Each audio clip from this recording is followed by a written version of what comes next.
আপনার পয়েন্ট পরিষ্কার। S M Farhad, আপনাদের বিরুদ্ধে অভিযোগ আপনারা লুকিয়ে লুকিয়ে রাজনীতি করেন। এখন তো লুকিয়ে লুকিয়ে মানুষ প্রেমও করে না, রাজনীতি করতে হবে কেন? একসাথে অনেকগুলো প্রশ্ন আসছে মেঘদার পক্ষ থেকে, প্রত্যেকটা আমি একটু অল্প করে অ্যাড্রেস করি। তার আগে নাসির ভাইয়ের খুলনার বরগুনার যে ঘটনা, সেখানে তিনি বলছেন শিবিরের সন্ত্রাসীরা, কিন্তু উপজেলা বিএনপির আহ্বায়ক ফারুক তখন বলছিলেন সরাসরি পত্রিকার স্টেটমেন্ট, একাধিক পত্রিকা 10-15টা পত্রিকা দেখবেন সরাসরি ছাত্রলীগ এই ঘটনা ঘটিয়েছে, তিনি এটাকে মিসকোট করে শিবিরের উপর চাপিয়ে দিয়েছেন। এখন আসি মেঘদার ইস্যুতে। প্রথম পয়েন্ট, খুলনা বিশ্ববিদ্যালয় থেকে শিবিরের এখন রানিং সেক্রেটারি আসছে। দেখেন, আমার খুলনা মহানগর কমিটি আছে, আপনি খুলনা বিশ্ববিদ্যালয়ের স্টুডেন্ট, খুলনা মহানগরের যে কোনো শাখায় আপনি রাজনীতি করতে পারবেন। আপনি বুয়েটের স্টুডেন্ট, আমার ঢাকা মহানগরের উত্তর, দক্ষিণ, পূর্ব, পশ্চিমের যে কোনো শাখায় আপনি কাজ করতে পারবেন। আপনি ওই ক্যাম্পাসে রাজনীতি নিষিদ্ধ, সেই ক্যাম্পাসে আমি অ্যাক্টিভিটি করবো না, কিন্তু বাইরে এসে আপনি করতে পারবেন। দ্বিতীয়ত, আলী আহসান জুনাইদের কথা আসছে। আলী আহসান জুনাইদের ভাই সেখানে গ্রেফতারকৃত ছিল, তার সে বড় ভাই হিসেবে এটা অ্যাটেন্ড করছে, সেখানে আপনি অন্যভাবে কোয়েশ্চেন করার সুযোগ নেই, অভিভাবকদের পক্ষ থেকে অংশগ্রহণ করেছে আর কি। এখন আসি গুপ্ত সংগঠনের ইস্যুতে। গুপ্ত সংগঠন কোনটা?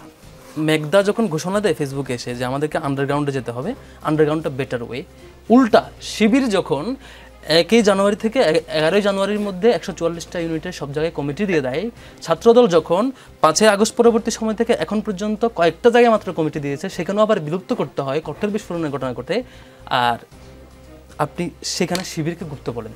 শিবিরেই তো অল্প সময় আপনি কয়টা কাউন্সিল করতে পারছেন 5 তারিখের মধ্যে? কিভাবে আগে আপনি যে কথা বললেন সেটা নিয়ে আমি একটু বলি।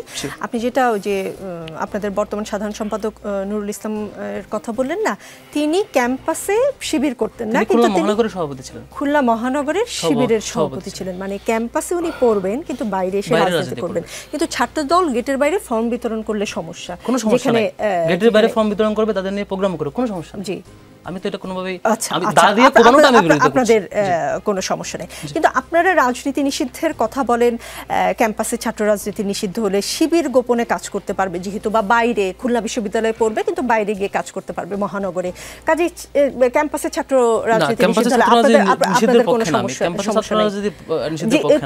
কুয়েটে ছাত্র রাজনীতি নিষিদ্ধের কথা বলা হচ্ছে, আমরা সেটা রাজনৈতিক অধিকার হরণের পক্ষে না মোটেও। দ্বিতীয়ত ব্যাপার, আমাদের নাসির ভাই প্রায় কমপক্ষে 50টা টকশোতে বলছেন আমাদের মাজাহারের কথা, যে মাজাহার নাকি ছাত্র রাজনীতি নিষিদ্ধ করার জন্য মিটিংয়ে দাঁড়িয়েছিলেন। তো আমি উল্লেখ করি, মাজাহার যে মিছিলে ছিল, সেই মিছিলের দাবি ছিল লেজুরভিত্তিক ছাত্র রাজনীতির বিরুদ্ধে, প্রভিসির পদত্যাগের বিরুদ্ধে, সিন্ডিকেট বাতিলের বিরুদ্ধে। সেটার বিপক্ষে আমি এখনো লেজুরভিত্তিক রাজনীতির বিরুদ্ধে। কেন আমি ইউনিভার্সিটি স্টুডেন্টদেরকে মাদার অর্গানাইজেশন সার্ভ করার জন্য এখানে নিয়ে আসবো?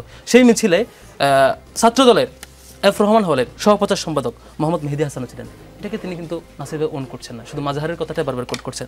এখন আসে গুপ্ত সংগঠনের বেলায়। 5 আগস্টের পর থেকে সাপোজ এই লাস্ট ভর্তি পরীক্ষা ঢাকা বিশ্ববিদ্যালয়ে আমার এতগুলো গার্ডিয়ান লাউঞ্জ বসানো হলো, প্রত্যেকটা ভর্তি পরীক্ষায় আমার এতগুলো স্টুডেন্ট বুথ বসানো হলো, প্রত্যেক জায়গায় আমার ভলান্টিয়ার ছিল। আমি শিবির মিটস বিলিয়ন্স প্রোগ্রাম করছি, পুরো হল রুম ভর্তি। আমি বিজয় দিবস উদযাপন করছি পুরো হল নম্বর স্টুডেন্ট নিয়ে।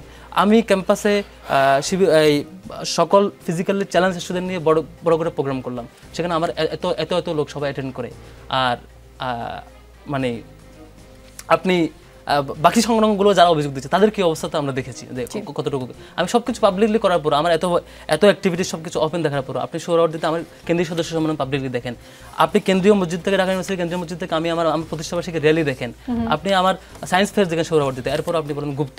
আর আপনি কাউন্সিলটা দিতে পারলেন না সারা দেশে, আপনার কোথাও কমিটি দেওয়ার কাজে শুরু হচ্ছে না, সেখানে আপনি সেখানে গুরুত্ব মনে করবেন না, এটা কীভাবে হয়? তৃতীয় একটা পয়েন্ট জিজ্ঞেস করি, গতকালকে ছাত্রদলের মিছিল হয়েছে ঢাকা বিশ্ববিদ্যালয়ে, কমিটি তো 200 কত জনের জানো, কিন্তু এখানে তো অসংখ্য স্টুডেন্ট ছিল, বাকি কি তাহলে গুপ্ত নাকি তালিকা প্রকাশ করবে? আচ্ছা, তাহলে এগুলি সময় খুব কম, তারপর দুই একটা বিষয় আপনার একটু দৃষ্টি আকর্ষণ করতে চাই। আব্দুল কাদেরের কথা আবার বলতে হচ্ছে, যারা ছাত্র রাজনীতি, তিনি ফেসবুকে পোস্ট দিয়েছেন, যারা ছাত্র রাজনীতি নিষিদ্ধ চায়, অনলাইন অফলাইনে ছাত্র রাজনীতি নিষিদ্ধের জন্য জোরে সোরে প্রচারণা করে, কর্মসূচি পালন করে, কিন্তু শিবিরের কমিটি প্রকাশ করার পরে দেখি বেশিরভাগ ক্ষেত্রে ওই লোকগুলি সভাপতি সেক্রেটারি হিসেবে আবির্ভূত হয়। কি এক লীলা খেলা! শিবিরের হল কমিটি প্রকাশ করলে হয়তো আরও ভয়াবহ চিত্র দেখা যাবে।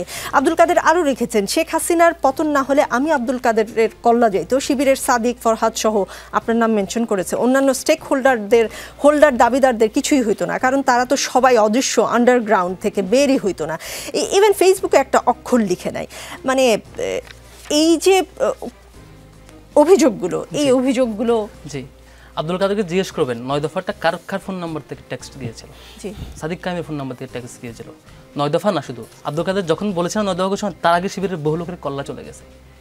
আর যেই সাদিক কায়েম একসাথে জুলকারনাইজ সাইড এম্বাসি সমন্বয়ক, তারপর ফিল্ডে থাকা লোকজন সবার সাথে সমন্বয় করেছে, আর সেই সাদিক কায়েমের কল্লা যাবে না, আর আপনি ব্যক্তি আব্দুল কাদের শুধু একজনের কল্লা যাবে, এটা কোন অ্যাঙ্গেল থেকে তিনি লিখেছেন আমি জানি না।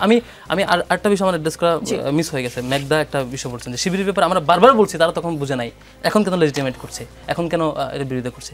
দেখেন, মেঘদাকে আমার জিজ্ঞেস করতে ইচ্ছা করে যে বাকশাল যখন কায়েম হয় তখন ছাত্র ইউনিয়ন সহ তার মাদার সংগঠন যেভাবে তাকে কী করেছে, এটাকে সেলিব্রেট করেছে, কিংবা পরবর্তী আওয়ামী লীগকে ফেসিবাদ হয়ে উঠতে বামপন্থারা যেভাবে হেল্প করেছে, অথবা স্বাধীনতার আগে সাপোজ আমি ক্যাম্পাসে আব্দুল মালিকের হত্যাকাণ্ডের কথা বলি, মেঘদা বলেছেন ফেসবুকে লিখে আমরাই মারছিলাম আব্দুল মালিককে, এভাবে পোস্ট করছেন। একটা ছেলে হেঁটে যাওয়াতে একটা ছেলে এক জায়গায় একটা বক্তব্য দিচ্ছে, আপনি এটা ভালো লাগে না, তাকে ইট দিয়ে থেতলে আহত করবেন, মেরে ফেলবেন সব রাস্তায় দাঁড়িয়ে, এটা কি ছাত্র ইউনিয়ন সাপোর্ট করে? সিলেট এমসি কলেজে স্ট্যাটাস দেওয়াকে নিয়ে এখনো প্রমাণ হয়নি, তদন্ত হলে নিশ্চয়ই প্রমাণ হবে। ছাত্র শিবির কিন্তু আবার স্ট্যাটাস দিলেও রড দিয়ে পেটায়, প্রমাণ হলে আমরা বুঝবো যে ঘটনাটা কি ঘটেছে। জি 60 সেকেন্ড প্লিজ। প্রথম কথা হচ্ছে যে আমি কোনো ফেসবুক স্ট্যাটাসে বলি নাই যে আব্দুল মালিককে ছাত্র ইউনিয়নই মারছে। আমি বলছি যদি আমি হাইপোথেটিক্যালি ধরে নেই যে আব্দুল মালিককে ছাত্র ইউনিয়ন মারছে, তাহলে আলোচনাটা 69-এ থামান কেন? আলোচনাটা আপনার 71 পর্যন্ত এক্সটেন্ড করেন না কেন? কারণ 71-এ তো আসলেই আব্দুল মালিকের অপরাধ কি ছিল? আমি কিন্তু বলি নাই যে একবারও যে এটা আমি বলতেছি যে ছাত্র ইউনিয়ন করছে, আমি বলছি হাইপোথেটিক্যালি যদি আমি ধরে নেই এটা ছাত্র ইউনিয়ন করছে, আমি একটা পয়েন্ট মেক করার চেষ্টা করতেছিলাম যে তাহলে 71-এ তো ছাত্র সংঘর হাতে। পরিষ্কার আপনি যেটা বলেছেন যে তিনি স্ট্যাটাসে বলেছেন, তিনি বলেননি, তিনি আসলে সেটাকে কথার জন্য কথা হিসেবে ধরে নিয়েছেন। নাসির উদ্দিন নাসির, শিবির কোপানো জায়েজ ছিল, আছে, থাকবে ইনশাল্লাহ। সামাজিক যোগাযোগ মাধ্যমে পোস্ট করেন নোয়াখালী সদর উপজেলার আন্ডারচর ইউনিয়ন ছাত্রদলের সাধারণ সম্পাদক মোহাম্মদ সোহাগ গাজী। বুধবার নোয়াখালীর সুধারাম মডেল থানায় 2 জন আইনজীবী সহ বাংলাদেশ ইসলামী ছাত্র শিবিরের নোয়াখালী শহর শাখার আইন সম্পাদক আব্দুল কায়ুম বাদী হয়ে অভিযোগ দায়ের করেন। শিবির কোপানো জায়েজ না, এটি যে আমরা দেখেছি এটি গণমাধ্যমে, আমরা এরকম বক্তব্য যেটি সামাজিক যোগাযোগ মাধ্যমে দেওয়া হয়েছে এটি বাংলাদেশ জাতীয়তাবাদী ছাত্রদল এটি সমর্থন করে না। আমরা মনে করছি হয়তো ছাত্রদলের যে সমর্থক এটি লিখেছেন তিনি এটি ভুল লিখেছেন, আমাদের দল সেটি সমর্থন করে না। আমরা একটু পূর্বে একটু যেতে চাই, সেটি হচ্ছে মেঘমুল্লাহ বসু যেটি খুলনা প্রকৌশল প্রযুক্তি বিশ্ববিদ্যালয়ের বিষয়ে বলেছেন। আমরা ওনার কথা শেষ অংশ থেকে একটু বলতে চাই, সেটি হচ্ছে 3 জন শিক্ষার্থীকে যখন মারধর করা হয়েছে তখন 3 জন শিক্ষার্থী দৌড়ে গিয়ে কিন্তু পার্শ্ববর্তী একটি দোকানে আশ্রয় নিয়েছিল, সেখানেও তাদেরকে মারধর করা হয়েছে, এমনকি দোকান ভাঙচুর করা হয়েছে এবং দোকানদারকে মারধর করা হয়েছে।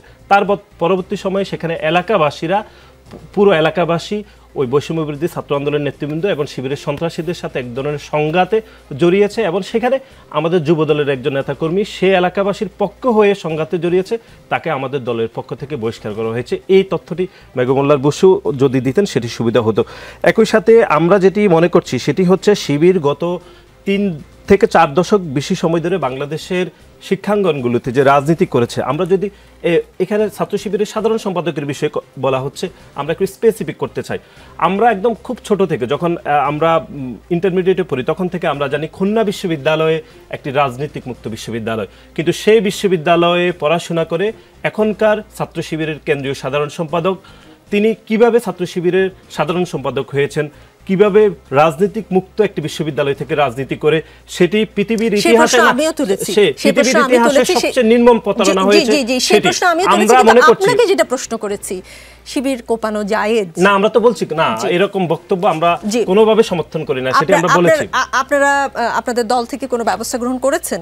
আমরা ইতিমধ্যে তার কাছে জানতে চেয়েছি, সেই লিখিত বক্তব্য দিবে, সেটি আমরা আশা করতেছি 1-2 দিনের মধ্যে লিখিত বক্তব্য আসবে। জি তুহিন খান, মোহাম্মদপুরে চাঁদ উদ্যান এলাকায় ছিনতাইয়ের প্রস্তুতি নিচ্ছে এমন তথ্যের ভিত্তিতে বৃহস্পতিবার রাতে যৌথ বাহিনীর একটি টিম ঘটনাস্থলে অভিযান পরিচালনা করে। অভিযানের সময় যৌথ বাহিনীর সদস্যরা একটি গলির 2 পাশে ঘেরাও করলে সন্ত্রাসীরা একটি একতলা ভবনের ছাদ থেকে অভিযানিক দলটির উপর অতর্কিত গুলি চালায়। অভিযানিক দলটি আত্মরক্ষার্থে তৎক্ষণাৎ পাল্টা ব্যবস্থা গ্রহণ করে এবং 5 জন সন্ত্রাসীকে অস্ত্রসহ আটক করতে সক্ষম হয়। পরবর্তীতে বাড়িটিতে তল্লাশি চালিয়ে ছাদের উপর থেকে 2 জনের মৃতদেহ উদ্ধার করে। আটককৃত ব্যক্তিদের নিকট হতে একটি পিস্তল, 4 রাউন্ড গুলি এবং একটি চাপাতি উদ্ধার করা হয়েছে। তাদের বিরুদ্ধে আইনানুগ ব্যবস্থা নেওয়ার জন্য মোহাম্মদপুর থানায় হস্তান্তর করা হয়েছে। এই হচ্ছে খবরটা শোনার সময় আপনার মনে হয়নি যে আগে কোথায় যেন শুনেছিলাম একই রকম স্ক্রিপ্ট, সেই বিচার বহির্ভূত হত্যাকাণ্ড সমর্থন করেন তুহিন খান? 30 সেকেন্ডে বলবেন প্লিজ। বিচার বহির্ভূত হত্যাকাণ্ডের ব্যাপারে আসলে আমি পার্সোনালি এবং আমাদের নাগরিক কমিটি থেকে আমরা বারবার কিন্তু বলছি, শুধুমাত্র এই ডেভিল হান্ট শুরু হওয়ার পরে না, ডেভিল হান্ট শুরু হওয়ার আগেও, যখন যৌথ বাহিনী তো অনেকদিন যাবতই মাঠে আছে, তার আগেও পুলিশ এবং আর্মি তারা মাঠে ছিল। সে সময় আওয়ামী লীগের লোকজনকে অনেক লোকজন বিচার বহির্ভূত হত্যাকাণ্ডের শিকার হয়েছে, ছাত্রদল যুবদলের লোকজন হত্যাকাণ্ডের শিকার হয়েছে, এবং ছাত্রদল যুবদলের লোকজন হত্যাকাণ্ডের যে শিকার হয়েছে এটা কিন্তু বিএনপির পক্ষ থেকেও ইভেন বিবৃতি দেওয়া হয়নি, আমরা এটাকে সামনে এনে বারবার বলে কিন্তু আমরা এই জায়গাটা তৈরি করেছি। সুতরাং এটা কোনোভাবেই সমর্থনযোগ্য না এবং আমি এই ঘটনার নিন্দা জানাই। অবিলম্বে এই ডেভিল হান্ট বা যাই করেন এই বিচার বহির্ভূত হত্যাকাণ্ড হবে না। মেঘমল্লার বসু, অনুষ্ঠানের সময় শেষ, প্রোডিউসার আমাকে বলছেন শেষ করতে, কিন্তু একটা শেষ প্রশ্ন করতে চাই। প্রধান উপদেষ্টা ছাত্র প্রতিনিধিদের সাথে দেখা করবেন বলে দেখা করলেন কেবল বৈষম্য বিরোধী ছাত্র আন্দোলনের প্রতিনিধিদের সাথে। আঘাত পেল ছাত্রদল, বাম ডান ছাত্র সংগঠনগুলো। বৈষম্যের শুরু কি তখন থেকেই কিনা? ওইটা আপনারা তখন প্রকাশ্যে দেখেছেন, এটা 5ই আগস্টের পর থেকেই শুরু হয়েছে এবং যাদেরকে সাথে রেখে বাকিদেরকে অস্ট্রাসাইজ করা হয়েছে, এখন তাদেরকেও সাথে রাখা যাচ্ছে না। তো এখন পরিস্থিতিটা আসলে একটু বেশি। আমি এটা একটু রেসপন্ড করতে চাই, সেটা হলো যে মেঘমাল্লার বসু যেটা বললেন যে 6 মাস আগে ওনারা বুঝেন নাই এখন বুঝতেছেন, ওই যে মিটিংটা সেখানে কিন্তু শিবিরের একজন ছেলেও ছিল না, ওটা পুরোপুরি ঢাকা ইউনিভার্সিটির ছাত্র শক্তি সংগঠনের সাথে যুক্ত ছেলেপেলে ছিল। সুতরাং মানে এটা শিবিরকে সাথে নিয়ে শুধু গেছে ইউনুসের সাথে আর কাউকে নেয়, ব্যাপারটা কিন্তু তা না, ওখানে শুধু ছাত্র শক্তি ছিল। জি, আজব এক ঘটনা শুনলাম, একজনের ফেসবুক স্ট্যাটাস পড়ে শোনাচ্ছি। আমার মিসেস ও তার কতিপয় বান্ধবী বাচ্চাদের স্কুলে রেখে পাশের এক টং দোকানে চা খেত। কয়েকদিন হলো তারা সেই দোকানে চা খেতে পারছেন না, পাশের দোকানেও না, পারছে না বলতে দোকানদার তাদের আর চা দিচ্ছে না, এমনকি দোকানে বসতেও দিচ্ছে না, কারণ জানতে চাইলে দোকানি জানায় এলাকার মুরব্বীরা মেয়েদের কাছে চা বিক্রি করতে না করেছে তাকে। চা স্বাস্থ্যের জন্য ক্ষতিকর, বিধায় মেয়েদের সুস্বাস্থ্যের কথা বিবেচনা করে এলাকাবাসীর এই পদক্ষেপকে মহতি উদ্যোগ মনে হলেও বাস্তবতা আসলে তা না। দোকানির সাথে কথা বলে যেটা জানা গেল, মেয়েদের দোকানে দাঁড়িয়ে চা খাওয়া দৃষ্টিকটু এবং এতে নাকি সমাজে অধপতন হয়। মূলত এই অধপতন ঠেকানোর জন্য সচেতন জনতার এই প্রয়াস। সাধু সাধু, শুধু স্ট্যাটাসটি পড়ে শোনালাম।